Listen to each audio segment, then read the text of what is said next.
दोस्तों, महाभारत की कहानी के बारे में तो आप लोगों ने जरूर पढ़ा या सुना होगा। महाभारत में बताया गया है कि अर्जुन से बड़ा धनुर्धर कोई नहीं था। दोस्तों, कहा जाता है यदि अर्जुन के पास धनुष चलाने का कौशल नहीं होता तो शायद ही महाभारत युद्ध को पांडव जीत सकते। अब यह बात तो आप सभी लोग जानते होंगे कि जब सभी पांडव स्वर्ग जा रहे थे तभी उनकी मृत्यु हुई थी। लेकिन आपको जानकर हैरानी होगी कि अर्जुन की मृत्यु स्वर्ग जाने के पहले भी हो चुकी थी। तो वीडियो पूरी देखिएगा, मजा आ जाएगा। और हाँ, अगर आप चैनल पर नए हैं तो ऐसी और भी वीडियोस देखने के लिए हमारे चैनल को सब्सक्राइब करना मत भूलिएगा। तो आइए जानते हैं। दोस्तों, महाभारत में एक ऐसा कथा का वर्णन मिलता है जिसमें अर्जुन के पुत्र ने ही अपने पिता का वध कर डाला और अर्जुन की मृत्यु पर देवी गंगा मुस्कुराने लगी थी।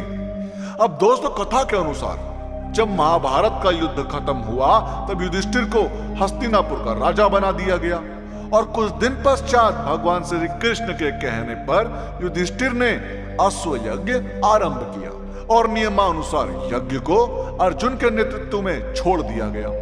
अब जहां जहां अश्व जाता अर्जुन अपनी सेना के साथ उसके पीछे पीछे जाते। अब यज्ञ का अश्व कई राज्यों से गुजरा जिसमें कई राजाओं ने तो अर्जुन से युद्ध करने से मना ही कर दिया और जिसने भी अर्जुन से युद्ध किया वह अर्जुन से हार गया। अब इसी क्रम में यज्ञ का घोड़ा मणिपुर पहुंचता है जहां पर अर्जुन का पुत्र बब्रुवाहन राज्य करता था।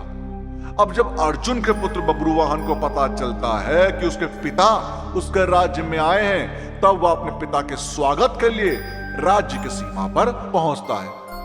लेकिन राज्य की सीमा पर अर्जुन अपने पुत्र से कहता है कि अभी मैं हस्तिनापुर का प्रतिनिधित्व कर रहा हूं, इसलिए तुम्हें नियमानुसार मुझसे युद्ध करना होगा। अब उसके बाद अर्जुन और बब्रुवाहन के बीच एक भयंकर युद्ध चलता है और कुछ समय बाद बब्रुवाहन दिव्य अस्त्र से अपने पिता अर्जुन का सिर धड़ से अलग कर देता है। जब यह बात भगवान श्री कृष्ण और माता कुंती को पता चलती है तब दोनों मणिपुर पहुंचते हैं और यह देखकर दोनों को धक्का लगता है। तभी वहां पर भगवान श्री कृष्ण ने देखा कि देवी गंगा अर्जुन की मृत्यु से मुस्कुरा रही हैं। उसके बाद देवी गंगा माता कुंती से कहती है कि आप क्यों रो रही हो? आपके पुत्र को तो उसी का बदला मिला है। जिस प्रकार मेरे पुत्र भीष्म इससे अपने पुत्र की तरह स्नेह करता था, फिर भी इस पापी ने मेरे पुत्र भीष्म का वध कर डाला। जब भीष्म की मृत्यु हुई थी तब मैं भी ऐसे ही रोई थी और आज मैंने भीष्म का बदला ले लिया है, क्योंकि जिस बाण से बब्रुवाहन ने अर्जुन का वध किया है वह मेरे द्वारा ही उसे प्रदान किया गया था। उसके बाद भगवान श्री कृष्ण कहते हैं अर्जुन ने तो बब्रुवाहन के प्रहार को सिर्फ रोका था, स्वयं से प्रहार नहीं किया था। अर्जुन ने तो उस दिव्य बाण से आपका मान बढ़ाया था। भगवान श्री कृष्ण का तर्क सुनकर गंगा माता अर्जुन के सर को जोड़ने का उपाय बताती हैं जिससे अर्जुन पुनः जीवित हो गया। अब ऐसे ही एक और मजेदार वीडियो है कि महाभारत युद्ध के बाद क्या हुआ।